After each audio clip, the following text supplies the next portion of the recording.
IIT జేఈలో మంచి rank రానటువంటి విద్యార్థులకు బెస్ట్ ఆప్షన్ సిఎస్ఈఎంఏ కోర్సులు అడ్మిషన్స్ జరుగుతున్నవి. నమస్తే, మీరు చూస్తున్న సుమన్ టీవీ. నేను మీ కీర్తి. ఏరువాక పున్నం జూన్ 10th 11th చాలా కన్ఫ్యూజన్ ఉంటుంది. ఎప్పుడు ఈ రెండు రోజులు తిథులు వచ్చినా కూడా కన్ఫ్యూజన్ ఉంటుంది.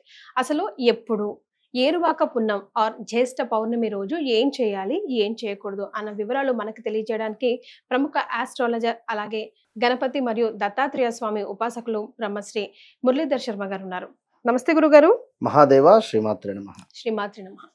గురుగారు, ఎప్పుడు తిథులు రెండు వచ్చినా కూడా చాలా కన్ఫ్యూజన్ ఉంటుంది. So June 10th 11th Eruvaka Purnima or Jyeshtha Purnima ఎప్పుడు? వాస్తవానికి తిథుల ప్రకారంగా మనం కొన్ని ఆచరించేటువంటివి కొన్ని ఉంటవి. ఇందులో ముఖ్యంగా సంకష్టహర చతుర్థి. ఎందుకంటే మనకి ఇక్కడ చవితి చంద్రుడు ఇంపార్టెంట్. చవితికి చంద్రుడు ఇంపార్టెంట్ అంటే చంద్రోదయం అనేటువంటిది చవితి తిథిలో ఉండేటువంటి దాన్ని మనకు సంకటహర చతుర్థిగా చెప్తారు. సాయంకాలం 7 తర్వాత చవితి అయిపోతే మనకు కుదరదు, చతుర్థి అయిపోతుంది అనుకుంటే అప్పుడు తిథి ప్రకారం అవసరం. ఇట్టి పౌర్ణమికి సూర్యోదయం చూసుకుంటే సరిపోతుంది. అయితే ఇక్కడ మీరు అన్నట్టుగా 10వ తారీఖు మనకు సుమారుగా ఈ యొక్క 10:40 11 ప్రాంతంలో పౌర్ణమి అనేటువంటిది వచ్చేస్తుంది ఉదయం. సో 11వ తారీఖు మనకు సాయంకాలం వరకు కూడా ఉండటం లేదు. సో సూర్యోదయానికి పౌర్ణమి ఉంటుంది కనుక 11వ తారీఖు మనకు ఈ యొక్క ఏరువాక పౌర్ణమి మన యొక్క జన్మ ధన్యము అయ్యేటువంటి రోజు. ఎందుకు అంటే మృగశిర కార్తె తర్వాత, అసలు మృగశిర కార్తె అంటేనే మనకు ఇక ఈ ఎండలు బాగా పడుతున్నటువంటి సందర్భాలలో ఈ మృగశిర కార్తె ఎప్పుడు వస్తుంది, వర్షాలు తొలకరి వర్షాలు పడేటువంటి పరిస్థితి అని అనుకునేటువంటి సందర్భం. బట్ ఆల్రెడీ ఋతుపవనాలు వచ్చేసినాయి. ఈసారి కొంచెం ముందుగానే వచ్చేసాయి, కానీ వేడి కూడా అంతే ఉంటుంది గురుగారు. అదే, బట్ వర్షం అయితే ఇక్కడ ఈ విషయం ఎందుకు చెప్తున్నాను అంటే ఈ ఏరువాక పౌర్ణమికి వర్షానికి సంబంధం. భూమి అసలు ఏరువాక పౌర్ణమి రోజు ఏమిటంటే మనకు ఈ యొక్క దుక్కి దున్నేటువంటి రోజులు.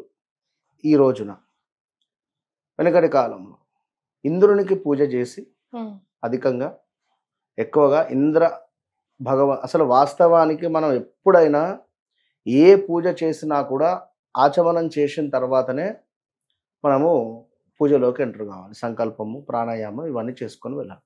ఆచమనం చేయకుండా ఏ పూజ అయితే చేస్తామో అది ఇంద్రునికి చేరుతుంది.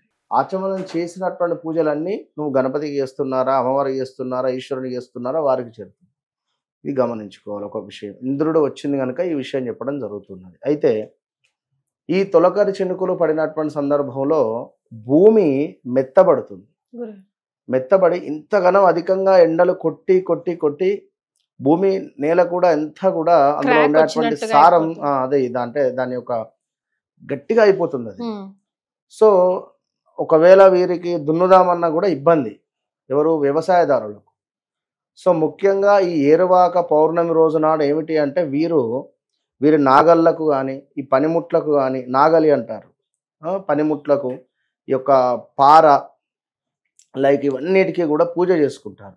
ఏవైతే వ్యవసాయానికి ఉపయోగపడతాయో వాటికి ఈ యొక్క రైతు వారు ఎవరైతే ఉన్నారో వ్యవసాయదారులు ఇవంతా కూడా శుభ్రపరచుకొని, ట్రాక్టర్ ఉందనుకోండి, ట్రాక్టర్ నాగలి అంటే ట్రాక్టర్తో కూడా దున్నుతారు. సో ట్రాక్టర్ను కడుగుతారు. అంటే ఒక రకంగా ఆయుధ పూజ, వీరికి ఒక పండుగ వాతావరణమే. మనము చూసుకున్నట్టయితే పల్లెటూర్లలో నిజంగా ఎంతో విశేషంగా ఉంటుంది. ఇక ఈ యొక్క వర్షాలు పడేటువంటి సందర్భము, మృగశిర కార్తె రావడము, ఈ యొక్క నేలంతా తడవడము, ఓకే, తొలకరి చినుకులు, ఇక ఈ ఏరువాక పౌర్ణమి రోజు నుండి దుక్కి దున్ని నాట్లు వేయడము, ఇదంతా ఒక పండుగ వాతావరణం. కొన్ని రోజుల పాటు కూడా ముందు నారు వేస్తారు. నారు అయిన తర్వాత వాటిని మళ్ళా కూడా మా యొక్క వరి పొలాలుగా పెట్టేటువంటి పరిస్థితి. సో ఇది ఇక్కడి నుండి ఈ ఏరువాక పౌర్ణమి నుండి మొదలు. సో ఈ సందర్భంలో మరి విదేశంలో ఉండేటువంటి వారు కానీ, మరి యొక్క మన సిటీ లైఫ్లో ఉండేటువంటి వారు కానీ మరి ఏం చేయాలి? ఇప్పుడు నాకు లేదు మీకు లేదు వ్యవసాయం అంటే ఉదాహరణ కనుక మనకు ఉపయోగపడేటువంటి రెమెడీ ఈ రోజు నాడు మనం ఏ రెమెడీ చేయడం వల్ల అమ్మవారు మురిసిపోతుంది. అందరితో పాటుగా ముఖ్యంగా ఇప్పుడు వ్యవసాయ మన రైతన్నలకే మంచి రోజులు మొదలైపోతున్నాయి ఇక్కడ నుంచి అని మీరు చెప్తున్నారు కాబట్టి అట్లా మొదలు పెట్టే రోజు ఏదైనా మంచి పూజ కానీ ఏదైనా మంత్రం కానీ వాళ్ళు పట్టించుకుంటూ చేస్తే దానివల్ల ఉపయోగం ఉంటే బాగుంటుంది కదా గురుగారు. అలాంటిది ఏదైనా ఉంటే నేను అదే ఇంద్రునికి పూజ చేసేవారు పూర్వం అని చెప్తున్నా. సో ఇప్పుడు ఇంద్రునికి పూజ అంటే ఇంద్రునికి పూజన అంటారు. ఇంద్రునికి పూజ చేయడం వల్ల ఒక ఎనర్జీ అనేటువంటిది మనకు ఫామ్ అవుతుంది. అసలు విపరీతమైనటువంటి వైబ్రేషన్ ఉంటుంది. మనము చేసే ప్రతి పని కూడా 200% విజయం ఉంటుంది ఇంద్రునికి పూజ చేస్తే. ఇంద్ర అనేటువంటి పేరులోనే అద్భుతమైనటువంటి వైబ్రేషన్ ఉంటుంది నిజంగా. ఇంద్రుడు మీరు ఇంద్రునికి సంబంధించి ఒక అంటే లైక్ మీ యొక్క పంట పొలంలో కానీ ఇంట్లో కానీ ఒక బ్రాహ్మణుని పిలిపించుకొని చక్కగా కూడా ఒక కలశ స్థాపన లైక్ రాగి కలశంలో కొన్ని నీటిని అందులో కొంత మనకు సుగంధ పరిమళం అంటే ద్రవ్యాలంటే జవ్వాదు అని దొరుకుతుంది మనకు మార్కెట్లో. ఇటు జవ్వాదును వేసి చక్కగా కూడా మామిడి ఆకులను వేసి బూరుతో ఉన్నటువంటి కొబ్బరికాయను పెట్టి చక్కగా కూడా కలశ స్థాపన ఇంద్రునికి సంబంధించినటువంటి మంత్రాలు ఉంటాయి. ఇట్టి ఇంద్రునికి సంబంధించినటువంటి మంత్రాలతో ఆవాహనం చేసి ఇంద్రుని పూజ చేసి ఈ కలశాన్ని తీసుకువెళ్ళి పంట పొలంలో మొత్తము కూడా చల్లుకోవడం వల్ల వీరి యొక్క ధాన్యము అనేటువంటిది అభివృద్ధి అవుతుంది. ఇంట్లో ఉండేటువంటి సమస్యలు కూడా అధిక మొత్తములో కూడా తగ్గుముఖం పట్టే పరిస్థితి ఉంటుంది. సో ఈ సమయంలో ఇంద్రుడు అంటే ఇక మరి మనకు ఇంద్రుడు గూగుల్లో కొట్టినా కూడా వస్తుంది. ఇంద్రునికి సంబంధించినటువంటి శ్లోకం కానీ ఇంద్రునికి సంబంధించినటువంటి నామాలు కానీ.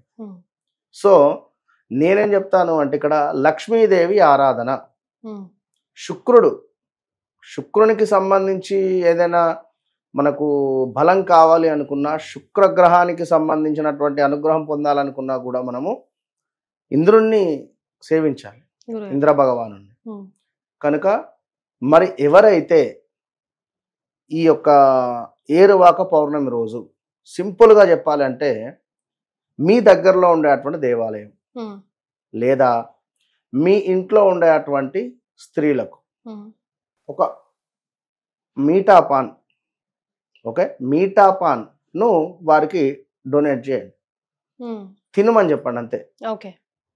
మీ భార్య కానీ మీ చెల్లె కానీ కూతురు కానీ ఒక మీఠా పాన్ కొని ఇవ్వమంటారు. మీఠా పాన్ను చక్కగా చేయించి ఒకటి అమ్మవారి దేవాలయంలో అమ్మవారికి సమర్పించండి.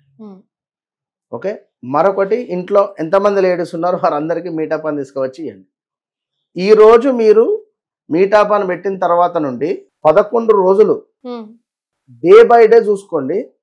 ఈ 11 days లో మీకు ఏదో ఒక అద్భుతం జరుగుతుంది. ఛాలెంజ్ ఖచ్చితంగా 100%. కేవలం మీఠా పాన్ మీరు మీ ఇంట్లో ఉండేటువంటి స్త్రీలకు ఇవ్వండి. At the same time first దేవాలయంలో దగ్గరలో ఉండేటువంటి అమ్మవారి ఆలయం ఏదైనా కావచ్చును, అమ్మవారి ఆలయంలో అమ్మవారికి తాంబూలం, ఇది తాంబూలాన్ని సమర్పించండి. ప్రత్యక్ష తాంబూలం ఇది. సో ప్రత్యక్ష తాంబూలాన్ని అమ్మవారికి సమర్పించండి. గురువుగారు మేము ఎక్కడో ఉంటాం, మీఠా పాన్ అంటే కష్టం అనుకునేవారు 1-2 తమలపాకులను తీసుకోండి. అందులో ఒక మన సోంపు ప్యాకెట్ ఉంటుంది కదా, వక్కపొడి, అది పెట్టండి. లేదా పచ్చి భాగం వక్క పెట్టండి. పెట్టేసి చక్కగా కూడా ఒక గులాబీ పువ్వులో గులాబీ రెక్కలు ఉంటవి, అది పెట్టేసి అమ్మవారికి సమర్పించండి తాంబూలం. ఇదన్నా చేయండి. విన్నారు కదా గురుగారు, చాలా సింపుల్ రెమెడీ చెప్పారు. ఒకటైతే రైతన్నలకైతే ఇంద్రుని సేవ చేసి ఆ దున్నే కార్యక్రమం ఏదో మొదలు పెడితే అభివృద్ధి చెందుతుంది అంటున్నారు. మరొకటైతే ఇంట్లో ఉన్న ఆడపిల్లలకి ఎంతమంది ఉంటే అంతమందికి ఈ జూన్ 11th రోజు ఏరువాక పున్నమి రోజు మీఠా పాన్ అమ్మవారి ఆలయంలో ఒకటి సమర్పించి వాళ్ళకి పిల్లలకైనా ఇవ్వండి. మరొక విషయం ఏమిటి అంటే ఎక్కడైనా గోశాలలు కనబడిన లేదా ఆవులు మీకు కనబడిన ఈరోజు ఖచ్చితంగా వాటిని ఏదో ఒక బకెటెడ్ వాటర్తో నన్ను శుభ్రపరచండి, లేదా వాటికి ఆహారాన్ని డొనేట్ చేయండి. ఏదో ఒక రకంగా గోసేవ చేయండి. ఒకవేళ మీకు అందుబాటులో ఉంటే ఈ రోజును ఆవును కడిగే ప్రయత్నం చేయండి. ఆవును మొత్తం చక్కగా కడగండి, సంతోషంగా దాన్ని కడిగి దాని పాదాలకు కానీ, దాని యొక్క ఆ యొక్క ఉష్ట భాగంలో కానీ, దాని ముఖానికి కానీ మంచిగా గోసేవ చేయండి ఈరోజు. అంతే, ఇది చేసినా బాగానే ఉంటుంది. చాలా సంతోషం గురుగారు, ధన్యవాదాలు. మహాదేవ.